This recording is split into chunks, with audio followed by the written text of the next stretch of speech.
My name is Amanda Jacks, and this is my introduction speech.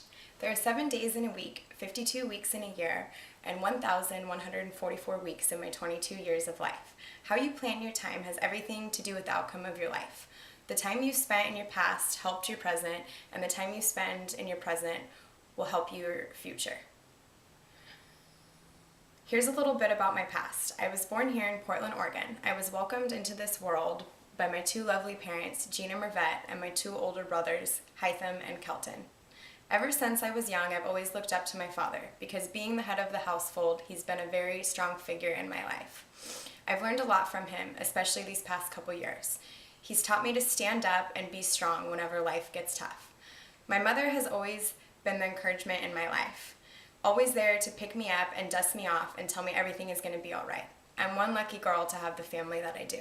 I grew up in Oregon City, where I attended John McLaughlin Elementary, Gardner Middle School, and Oregon City High School. We moved out to Damascus when I was 15 years old, and because of this, I transferred high schools and later graduated from Clackamas High School in 2008. 9 years of my childhood and early adolescence was spent playing basketball, and those 9 years were the most memorable moments of my childhood. I still remember to this day the joy putting on my uniform brought me, the adrenaline rush I would get from scoring on a fast break, and also the bonds I created with my teammates. Basketball showed me how to let loose and have fun. When you're a kid, you worry about being cool and fitting in, but basketball made me forget about all that nonsense.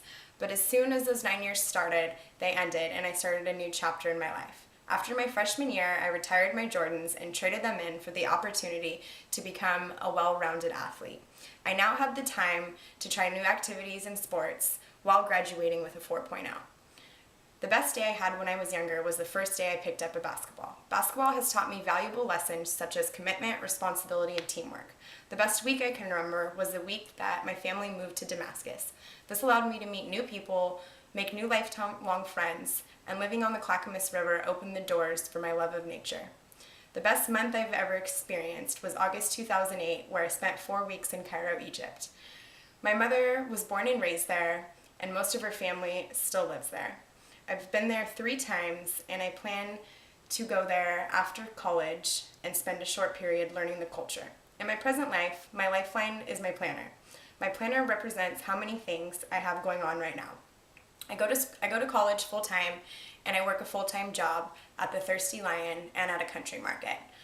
I just recently moved back to my parents to save money for a car. They're pretty awesome roommates, I must say. I have an amazing boyfriend named Brennan who I spend most of my time with outside of work or school. When we're not working on homework together, we enjoy being active. I love being outdoors, rain or shine, doing just about anything. I have a newfound love for snowboarding and cannot wait to get up there this season. I have lived with ADHD my entire life. I am internally hyperactive, a chaotic fountain of energy. My boyfriend tells me it comes from my emotions, but what does he know? If I did not channel the energy and kept it inside me, I would probably be a very disagreeable person. Instead, I channel it into everything I do, using it to keep going even if my body wants to crash. My lifeline, also known as my planner, allows me to plan out my next move. The next 3 to 4 years are planned out for me right now. My main focus for this time period is to go to school and obtain my bachelor's in health science at PSU, then continue to OHSU and become an RN. Although the next few years of my life are planned out, my future isn't. I have no idea what the future holds for my education or my interests. I just know I have goals. My short-term goal is to be done here at CCC at the end of this school year and start the following year at PSU. If my interest in nursing doesn't change, I plan to be graduated in 4 years with a nursing degree. I will be leaving my parents' nest for the last time, hopefully, in a couple months. My boyfriend and I will be getting a place of our own, which will open up a new chapter in our lives. When I'm finished with school, I plan to travel and see the world. 20 years from now, I will have accomplished a college education with a career in the field of nursing. I will have traveled the world some and lived in the Middle East for a short period, speak Spanish and Arabic fluently. I honestly don't like thinking about the future because of how uncertain it is. I just think of it this way: the decisions I make now will help me find out what is going to happen later on in my life. And how you plan your time has everything to do with the outcome of your life. The time I spent playing basketball has played a significant role in developing me into the successful student and employee I am today. The time I spend in my present life busting my butt working and going to school will hopefully make my future brighter. A woman by the name of Stacy Charter once said, "Life is all about timing. The unreachable becomes reachable, the unavailable become available, the unattainable attainable. Have the patience, wait it out. It's all about timing." Thank you.